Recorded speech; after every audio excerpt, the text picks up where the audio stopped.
My ex reached out after her perfect husband cheated. Now, her toxic friends are attacking me for not getting back together with her. She had just gone through a divorce. Her husband left her for a younger woman. She's 36 now, I'm 38, and her ex-husband, who's 43, walked out on her for a 23-year-old Swedish girl he met at work. They have 3 kids together, an 8-year-old and 2 little ones, 3 and 4. Out of nowhere, she reached out to me on Facebook, saying she couldn't breathe when she saw my face again. She went on about how handsome I still was while she had aged and kept saying all this nostalgic stuff. Apparently, she stumbled upon me on our college alumni page when I decided to join the group. I responded, keeping it friendly on the surface, but the second I hit send, all the old pain came rushing back. I had buried this woman in my past, spent 3 years getting over her, and now, here she was again. I still remember how, back in college, she made some kind of pact with a group of girls in our class, vowing never to date me. One of them even told me about it, saying the others convinced her I was weak, not good enough for her, that she needed a real man. It was bizarre, like they were jealous and feeding her doubts on purpose. I remember warning her, telling her not to share everything about us with those girls. If she even mentioned feeling sad or hurt, they'd use it against her, planting ideas in her head. She broke down crying, saying she didn't know who to trust. In the end, she trusted them over me, and that led to betrayal. She cheated, made out with 10 different people, including mutual friends and even 2 girls I thought were close to both of us. This was sometime in the mid-2000s. Her excuse? She was drunk. She begged me to work things out, but the damage was done. I tried, but I couldn't rebuild that trust. So, I walked away. It was brutal at first, missing her, craving the comfort of her smile. I only truly moved on when a mutual friend ran into me at a bookstore. We got to talking about old times, and I asked about her. She told me straight up.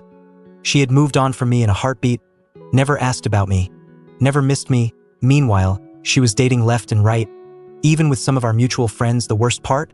Those were my friends before she came along, and somehow, they all took her side, hiding what she did for me while feeding her lies about me. That's when I knew I had been surrounded by the wrong people. Eventually, she married someone else. That's what she told me in her message. She mentioned seeing me during the pandemic, said she was grateful for having a high-paying job at the time. I told her I had been laid off, called myself a bum, hoping it would make her lose interest. That's when she dropped the real bombshell. Her husband cheated on her. One day, he just told her he had met someone else, and her world shattered. She fought for their marriage, but then he hit her with the final blow. His mistress was pregnant. That was it. Divorce finalized. She wanted full custody, but he still sees the kids sometimes. His way of doing the bare minimum for the pain he caused. And then, she admitted something that made my stomach twist. She said, "This was the man my sister and girlfriends chose for me. They all approved of him. He wasn't particularly good-looking or charming, but he was responsible, took care of his family. That was the man she picked over me." And when she said that, she started crying. She asked about my life. If I was married, had kids, I said no. Then she started sending me old pictures of us together, acting like nothing ever happened, like we could just pick up where we left off. And I'm sitting there, boiling inside. How does she not realize what she did to me? She took their side, left me in the dust, never cared to check if I was even alive.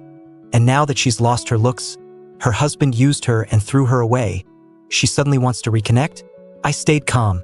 Then she asked to hear my voice. "Can I call you?" she said. I hesitated, but eventually I answered. The moment I said, "Hello," she broke down sobbing. "I can't believe it," she choked out. "My stomach feels empty. I miss your voice. I can't breathe." And these weren't fake tears. She was full on crying. I kept my voice steady. "Are you okay? Don't cry." She told me she couldn't stop thinking about me, about how I used to smile at her, how I was spontaneous, how I made her laugh. She even remembered the cologne I used to wear. Meanwhile, I'm gripping the phone, caught between emotions. Part of me happy to hear from the woman I once loved, part of me drowning in the memory of how she betrayed me. Then she asked if we could meet, just once. I hung up. Moments later, she texted, "I'm sorry." I replied, "Sorry for what?" She didn't answer. Instead, she wrote, "I can explain better in person." I shut that down quick. It's best we don't meet, especially with everything going on. But she wouldn't let it go. "They let you go out to eat," she said. "We can grab a bite. I need to see you or I'll crumble." Then she dropped another confession. "I listened to the wrong people," she admitted. "I should have listened to you, but I struggled." She told me she had spent days crying back then, not knowing what to do. She wanted to be with me, but everyone told her I was nothing. A bum who would never be anything, a pretty boy who would eventually cheat. And so, she cheated first, thinking it would push me away. She said that's why she made out with all those people at that party. Because she knew I wouldn't stop loving her otherwise. Her friends and family didn't like me, and she wasn't strong enough to choose me over them. I didn't want to hear it. She had already been through so much with her divorce, and I didn't want to kick her while she was down. Let's not bring this up, I said. It's in the past. Focus on your kids. Maybe one day, you'll meet a single dad, and you can have a blended family or something. Later, I asked my aunts and female cousins for advice. Their response was brutal. She's the devil, my aunt said. A wolf in sheep's clothing. Don't waste another second on her. She never loved you, my cousin added. A woman who truly loves you will never want to see you hurt. They were right. I care too much, and she knows it. That's why she came back. Because she knew I'd feel sorry for her. Then my aunt asked me something that hit hard. When you were hurting, was she there for you? I didn't even hesitate. No. If the roles were reversed, would she give you a second chance? Again, I knew the answer. No, she wouldn't. And as if to prove their point, her girlfriends messaged me shortly after. If you really loved her, one of them wrote, you'd give her another chance. I was furious. Another chance? What about me? She destroyed me, left me with nothing, and now they wanted to guilt trip me into saving her? I messaged back, keeping it simple. I didn't mean to hurt her, but she left me for that guy. How would you feel? And for the first time, she had nothing to say. After the whole mess with her reaching out to me, I was surprised to get a message from one of her old friends. Someone who had always supported her, even when she was the one who pushed me away. The same friend was the one who had helped set her up with her now ex-husband. The guy who cheated on her. She messaged me, telling me that if I truly loved her, I should give her a second chance. At first, I was in disbelief. How could she be asking me to do this? She was one of the ones who told me I wasn't good enough for her, pushed me aside, and encouraged her to pick someone else. She was the one who indirectly caused all this pain, so now, when I'm supposed to be the one who's hurt, she's telling me I should forgive her, as if it's all forgotten. Then, just a couple of days later, I get a message from her father. He tells me his daughter is in pain, that she just wants closure. I couldn't believe it. Closure? After everything she put me through, after leaving me in the dust, why does she get closure when I never got the same courtesy? This is the same guy who hated me, who preferred the man she married over me, and now he has the nerve to ask me to come back into her life? It felt like an insult to everything I had been through. It took a lot of inner strength to deal with this.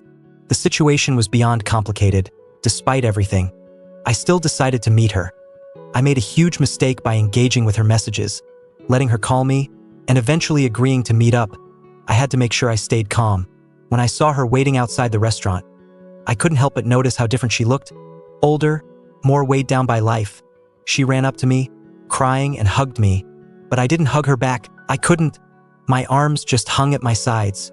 People nearby were starting to notice, and one older woman even commented, "Are you guys married?" I was starting to regret this whole thing, but I stayed composed, just going through the motions. We ordered food, and when we ate, I noticed how she was acting like everything was fine. Like nothing had ever happened. I wasn't buying it, but I played along for the moment. After we finished eating, I suggested we walk toward the park to talk privately. I needed answers. I needed to know why she came back into my life after all these years. She admitted that she missed me, and that if she hadn't been through the things she had, especially with her failed marriage, she might have never realized that I was the one for her. That's when I snapped. I couldn't hold it in anymore. I started calmly, but then couldn't stop myself. You cheated on me, you stayed friends with the girls who tore me down, and you left me for dead. And now, after all of that, you want me back? I asked if she still talked to those same girls who had put those terrible ideas in her head. And she admitted she did. That was it. I couldn't hold back the anger anymore.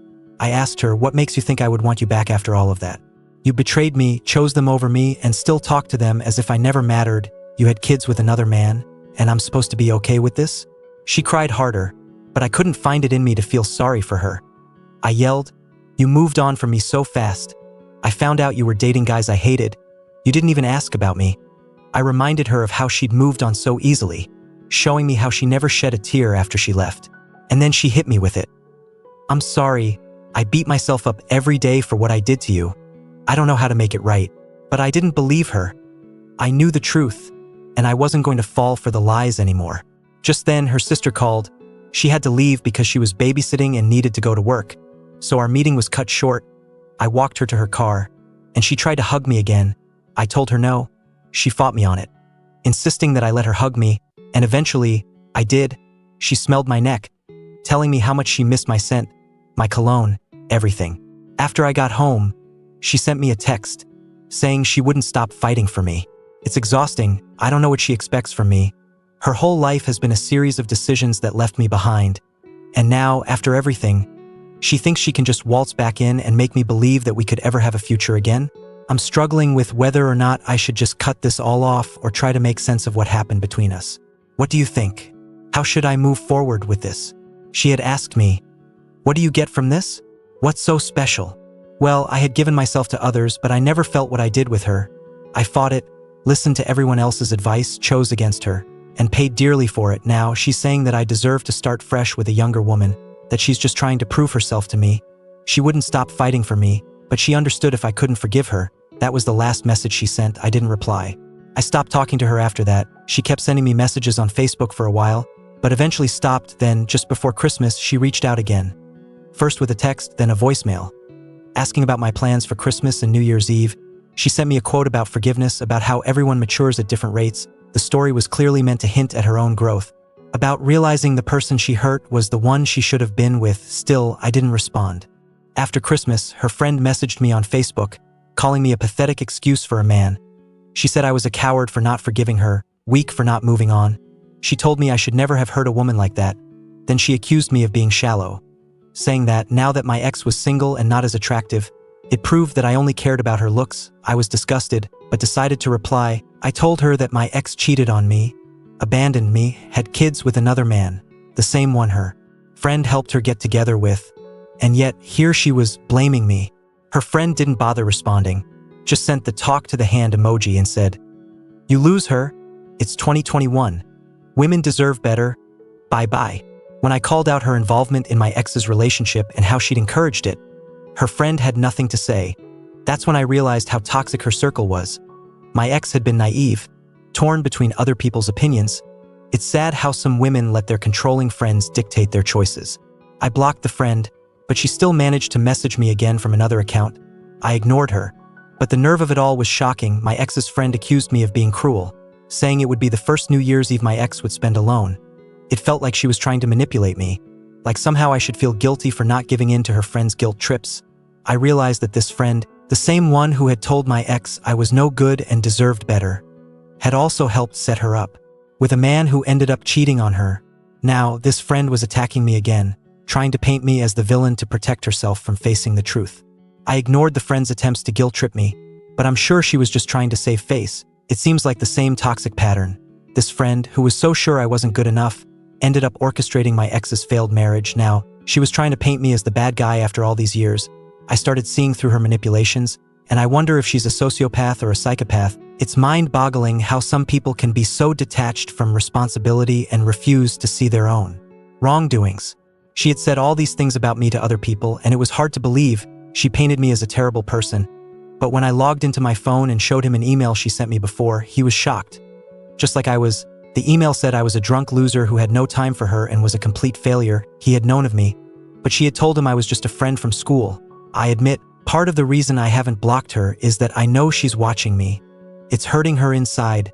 Seeing younger girls messaging me, seeing pictures of my ex-girlfriends, I can tell it triggers her. And yet, I haven't replied once.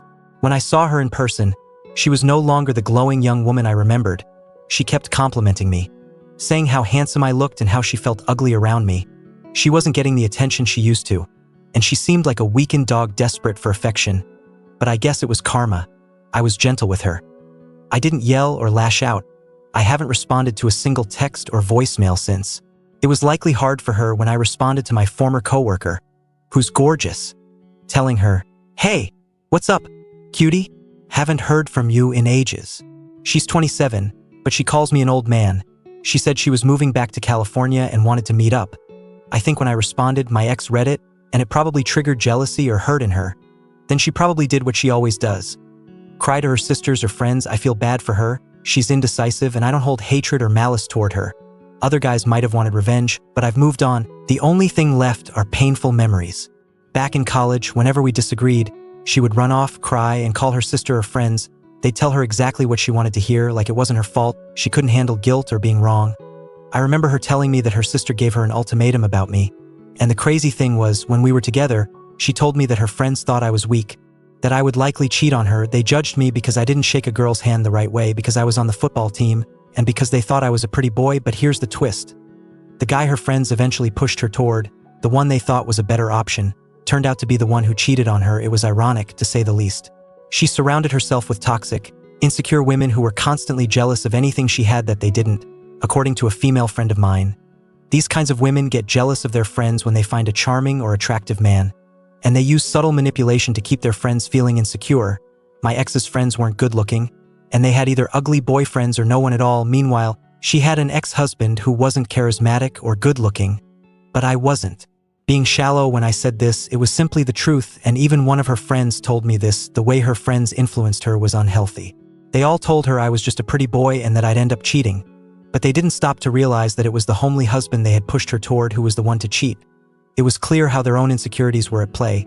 They judged me based on my looks, because I modeled and played football, while they backed someone who wasn't nearly as good-looking, but still managed to betray her. She loved to be surrounded by yes women. Friends who told her she was always right and made her feel superior. I remember one of her friends telling her, "You have to sample different things before you settle down." And she even admitted it.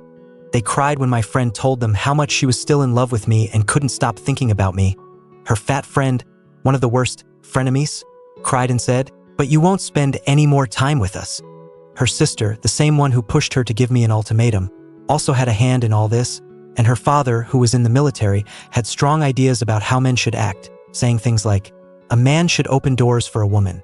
But the real irony is that they judged me for not holding her hand in the mall, even though the man they had approved of, her ex-husband, was the one who ended up cheating on her. Meanwhile, I stayed loyal to her, yet they were the ones who called me the pretty boy who'd likely cheat, not seeing that the person they pushed her toward was the one who hurt her the most.